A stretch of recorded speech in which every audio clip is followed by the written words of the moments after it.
Emang Indonesia itu emang sasaran investasi bodong sebenarnya, Bang. Sasaran skema Ponzi.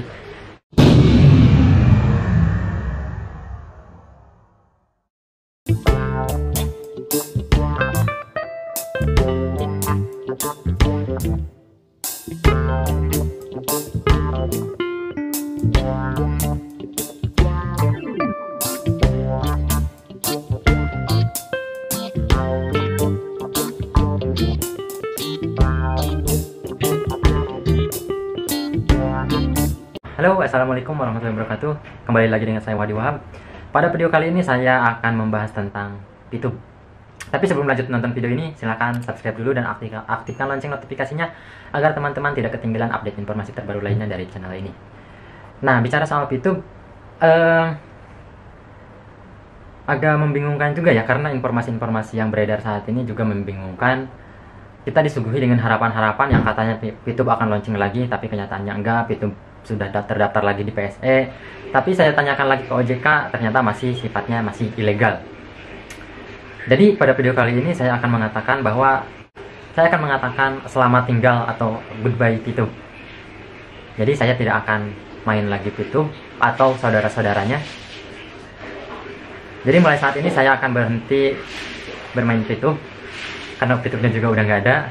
Yang pastinya saya akan menghapus aplikasi YouTube-nya dari handphone saya, dan tentunya saya keluar dari grup-grup yang membahas tentang YouTube. Ada 2 grup yang membahas tentang YouTube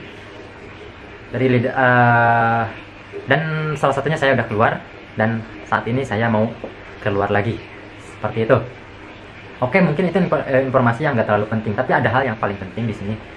Seperti yang setelah saya jelaskan, ada di video saya yang ngebahas bahwa ya YouTube itu ibarat kita bekerja di perusahaan terus dibayar dengan bungkus permen. Ketika kita pengen naik gaji atau naik gaji, itu syaratnya harus naik pangkat, dan dimana ketika harus naik pangkat itu adalah kita harus membayar dengan bungkus permen lagi. Kalau misalkan bungkus permennya tidak cukup, kita harus membeli dari rekan kita bungkus permen itu untuk menaikkan peringkat kita. Ya, analoginya kurang lebih seperti itu. Dan pada video kali ini saya akan ngebahas sesuatu yang sangat agak mengganjal. Jadi gini, entah benar atau tidak, ini kan YouTube udah tutup atau diblokir oleh Kominfo dari beberapa bulan yang lalu. Saya lupa tanggalnya, saya lupa bulannya. Tapi yang paling penting begini, ketika sebuah aplikasi aplikasi itu udah mau tutup, udah mau bubar, ya saya sih bilangnya kayak gitu ya. Ya kalau salah ya mudah-mudahan YouTube ada lagi. Buat teman-teman yang udah pasrah kan sayang kan kalau nggak bisa cairin uangnya, bener nggak? Nah, jadi saya pernah punya pengalaman yang di depan mata saya. Jadi gini, dulu ada sebuah koperasi investasi, ya sebuah perusahaan investasi, itu juga bodong juga, saya tidak mau sebutkan namanya. Jadi sistem investasi di perusahaan tersebut namanya sebenarnya mengakunya koperasi sih. Jadi sistemnya bagi hasil, hampir sama dengan manajemen juga. Jadi sifatnya begini, kita deposit, kita investasi misalkan 1 juta atau taruhlah 10 juta.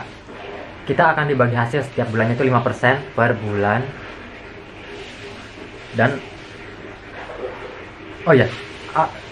kita akan kita mendapatkan bagi hasil 5% per bulan dari setiap uang yang kita investasikan. Misalkan 10 juta, kita dapat 500.000 per bulan. Ada teman saya itu banyak yang di atas 10 juta, bahkan ada yang 100 juta. Udah kebayang kan? 5 juta per bulan. Secara hitung-hitungan, ketika kita menginvestasikan 100 juta per bulan dalam waktu kurang dari 2 tahun atau 20 bulan kan, uang itu sudah balik modal, dan janjinya uang yang kita investasikan itu bakal balik lagi ke kita. Nah, setelah mereka menginvestasikan uangnya, ada yang 10, ada yang 20, 1 bulan pertama dapat kan sesuai yang dijanjikan, yaitu 5%. Bulan kedua juga masih dapat, sampai bulan ke berapa, 3 apa ke-4 gitu, saya lupa. Otomatis secara psikologis, dari bulan pertama, bulan kedua aja udah dikasih, otomatis orang tuh udah ngitung-ngitung, ya udah banyak menghitung kan. Wah, kalau saya investasi segini, pasti returnnya itu lebih banyak lagi dong. Maka banyak yang menambah investasinya untuk mendapatkan hasil yang lebih besar. Tapi kalau dipikir-pikir, return 5% per bulan itu sangat besar banget. Tidak ada instrumen investasi yang memberikan return 5% per bulan. Tidak ada. Deposito itu ya 3% sampai 5% per tahun.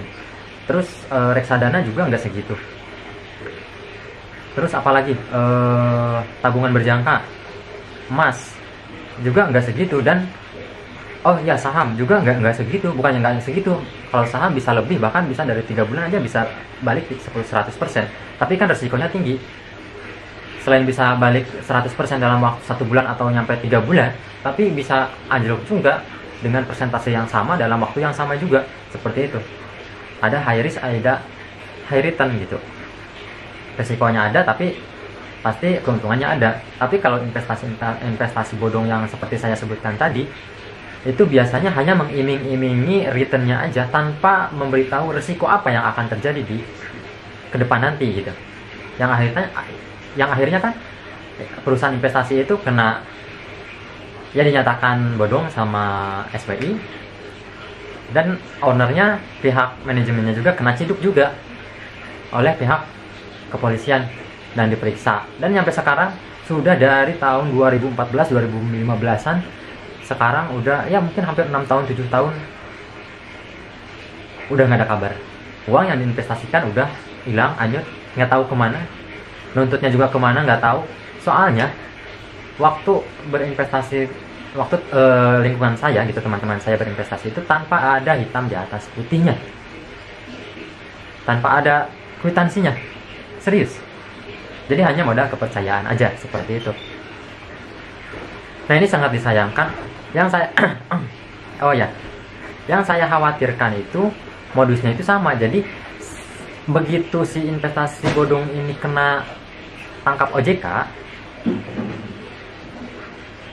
ada dari leader-leadernya itu ada semacam ngasih harapan-harapan dengan narasi-narasi, wah ini kebetulan OJK lagi butuh duit, katanya gitu, pengen ada masukan lah dari investasi ini atau apalah kayak gitu.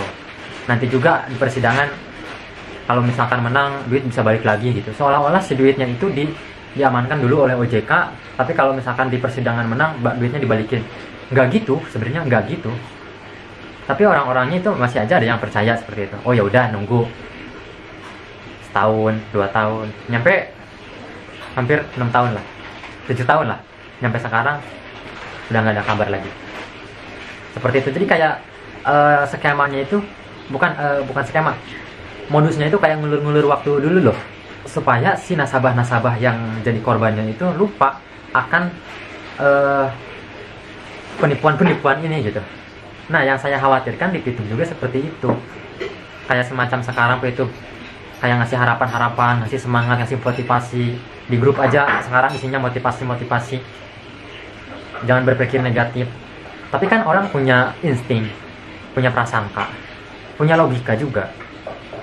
Dan ada banyak berita yang bisa kita baca bahwa itu udah masuk investasi bodong dari SWI. Terus situsnya diblokir oleh Kominfo dan lain sebagainya. Itu kan sangat mengurangi kepercayaan para member-member Pitum. Termasuk saya juga member Pitum, tapi member yang gratisan. Untungnya gratisan, tapi kan rugi juga, rugi di waktu. Setiap hari kita harus check in, harus nonton iklan yang ya bagi saya sih bukan target marketnya. Saya itu bukan target market iklan di Pitum itu pembesar payudara, pelangsing tubuh, ya bukan marketnya bukan saya sebenarnya gitu. Tapi saya dipaksa nonton. Tapi udahlah, nggak masalah. Tapi yang pasti intinya saya udahan di Pitum. Terlepas kedepannya Pitum legal atau bisa berjalan beroperasional lagi, ya udah itu urusan teman-teman. Kalau yang mau terus di Pitum silahkan, kalau yang mau ya bubar juga silahkan. Banyak instrumen investasi yang memang legal, payung hukumnya jelas, yang bisa kita jalankan. Seperti itu. Ya itu saya kembalikan lagi ke teman-teman. Ya itu saya banyak berkaca dari investasi bodong sebelumnya yang ada di lingkungan saya, yang kebetulan alhamdulillah saya sendiri sih belum pernah menjadi korban. Cuman banyak teman-teman saya yang menjadi korban. Sangat disayangkan. Jadi memang edukasi finansial itu sangat diperlukan buat masyarakat kita. Emang masyarakat kita itu rata-rata sih ngakunya pintar, tapi untuk hal edukasi finansial kayak untuk ya kayak gitu kayaknya agak kurang, karena ya mungkin ya nggak tahu lah. Emang Indonesia itu emang sasaran investasi bodong sebenarnya, sasaran skema ponzi. Manis banget kalau skema ponzi di Indonesia di ini, apalagi udah kecanduan, masuk skema ponzi ini, keluar, masuk lagi skema ponzi ini, scam, masuk lagi skema ponzi ini. Aduh. Padahal banyak bisnis-bisnis investasi lain yang memang bisa menghasilkan uang, yang memang payung hukumnya juga jelas gitu. Terus logis juga, legal juga. Nah, untuk investasi kan dua hal ini itu, legal sama logis itu kan perlu diperhatikan banget gitu. Udahlah, itu aja informasi dari saya. Dan buat teman-teman yang masih punya harapan dengan P2B-nya, masih berjibaku dengan hal-hal yang berbau P2B dan saudara-saudaranya, dan masih yakin, silahkan dilanjutkan. Kalau nggak yakin, ya udahlah, kan ragumu rugimu, gitu kan. Itu aja penjelasan dari saya. Bukan penjelasan, ya berbagi pengalaman aja ini mah. Mudah-mudahan bermanfaat, mudah-mudahan ada gambaran lah. Harus kemana sih kita kalau misalkan mau masuk ke dunia investasi itu? Ya kurang lebih gambarannya seperti itu. Cari tahu legalitasnya, logikanya, dapat apa enggak untuk pembagian hasilnya. Seperti itulah. Jangan terlalu tertarik terhadap sesuatu yang instan, karena ya semua juga ada prosesnya gitu. Udah, itu aja dari saya. Udah agak males bahas YouTube, dan saya keluar dari grup WA dan saya hapus aplikasi YouTube, dan saya katakan goodbye buat YouTube. Bye.